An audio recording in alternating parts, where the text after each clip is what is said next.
श्री हनुमान जी रामायण सुनते हैं। आइए जानते हैं यह अद्भुत भक्ति कथा।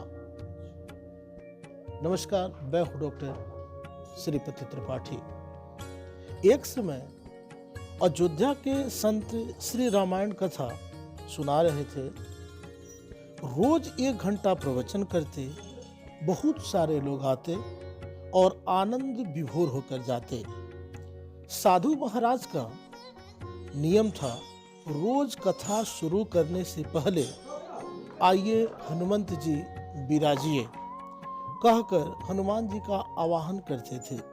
फिर 1 घंटा प्रवचन करते थे। एक वकील साहब हर रोज कथा सुनने आते। वकील साहब के भक्ति भाव पर एक दिन तर्कशीलता हावी हो गई। उन्हें लगा कि महाराज रोज आइए हनुमंत विराजिए कहते हैं, तो क्या हनुमान जी सचमुच आते होंगे? अतः वकील ने हनुमान जी से एक दिन पूछ ही लिया, महाराज जी, आप रामायण की कथा बहुत अच्छी कहते हैं, हमें बड़ा आनंद आता है, बड़ा रस आता है, परंतु आप जो गद्दी प्रतिदिन हनुमान जी को देते हैं, उस पर क्या हनुमान जी सचमुच विराजते हैं? संत महाराज ने कहा, जी हाँ, यह मेरा व्यक्तिगत विश्वास है कि जहाँ राम कथा हो रही हो वहाँ हनुमान जी अवश्य पधारते हैं। वकील ने कहा, महाराज ऐसे बात नहीं बनेगी, हनुमान जी यहाँ आते हैं, इसका कोई प्रमाण दीजिए, इसका कोई सबूत दीजिए। आप लोगों को प्रवचन सुना रहे हैं सो तो अच्छा है, लेकिन अपने पास हनुमान जी की उपस्थिति बताकर आप अनुचित तरीके से लोगों को प्रभावित कर रहे हैं। आपको साबित करके दिखाना चाहिए कि हनुमान जी आपकी कथा सुनने प्रतिदिन आते हैं। महाराज जी ने बहुत समझाया कि भैया, आस्था को किसी सबूत की कसौटी पर नहीं कसना चाहिए। यह तो भक्त और भगवान के बीच का प्रेम रस है, व्यक्तिगत श्रद्धा का विषय है। आप कहें तो मैं प्रवचन बंद कर दूं या आप कथा में आना छोड़ दें, लेकिन वकील साहब ने नहीं माना।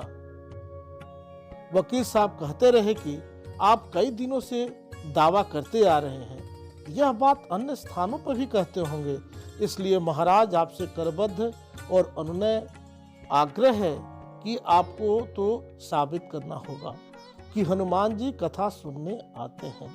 इस तरह दोनों के बीच वाद विवाद होता रहा। मौखिक संघर्ष बढ़ता चला गया।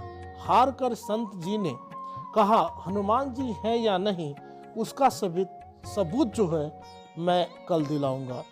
कल कथा शुरू हो तब प्रयोग करूंगा। जिस गद्दी पर मैं हनुमान जी को विराजित करने को कहता हूं, आप उस गद्दी को अपने घर ले जाना। कल अपने साथ उस गद्दी को लेकर आना, फिर मैं कल उसी गद्दी को यहाँ रखूंगा। मैं कथा से पहले हनुमान जी को बुलाऊंगा, फिर आप गद्दी ऊंची करना। यदि आपने गद्दी ऊंची कर ली अर्थात उठा ली तो समझना कि हनुमान जी नहीं है। वकील इस कसौटी के लिए तैयार हो गया। संत महाराज ने कहा, हम दोनों में से जो पराजित होगा वह करेगा, इसका निर्णय भी कर लें। वकील ने कहा, मैं गद्दी ऊंची न कर सका तो वकालत छोड़कर आपसे दीक्षा लूंगा। आप पराजित हो गए तो क्या करेंगे? संत जी ने कहा, मैं कथावाचन छोड़कर आपके ऑफिस का चपरासी बन जाऊंगा। अगले दिन कथा पंडाल में भारी भीड़ उमड़ पड़ी। जो लोग कथा सुनने नहीं आ रहे थे, वे भी भक्ति, प्रेम और विश्वास की परीक्षा देखने वहां कथा पंडाल में आ गए। काफी भीड़ हो गई। कथा पंडाल भर गया। श्रद्धा और विश्वास का प्रश्न जो था, संत जी ने अपना आसन ग्रहण किया और वकील साहब ने जो विगत दिवस गद्दी लेकर अपने घर गए थे, उसको संत जी के सामने यथावत रख दी। संत जी ने सजल नेत्रों से मंगलाचरण किया और फिर बोले, आइए हनुमान जी पधारिए, और मन ही मन प्रार्थना की, प्रभु आज मेरा प्रश्न नहीं बल्कि रघुकुल रीति की परंपरा का सवाल है। मैं तो एक साधारण जन हूँ, मेरी भक्ति और आस्था की लाज रखना। फिर वकील साहब को निमंत्रण दिया, आइए गद्दी ऊंची कीजिए। वकील साहब खड़े हुए। उन्होंने गद्दी उठाने के लिए हाथ बढ़ाया, पर गद्दी को स्पर्श भी नहीं कर सके। जो भी कारण हो, उन्होंने 3 बार हाथ बढ़ाया, किंतु तीनों बार असफल रहे। संत जी देख रहे थे कि गद्दी को पकड़ना तो दूर, वकील साहब गद्दी को छू भी नहीं पा रहे हैं। 3 बार के प्रयास से वकील साहब पसीने से तरबतर हो गए। वकील साहब संत के चरणों में गिर पड़े और बोले, महाराज, उठाने का तो मुझे मालूम नहीं, पर मेरा हाथ गद्दी तक भी नहीं पहुंच पा रहा है, अतः मैं अपनी हार स्वीकार करता हूं। कहते हैं कि श्रद्धा और भक्ति के साथ की गई आराधना में बहुत शक्ति होती है। मानियो तो देव, नहीं तो पत्थर।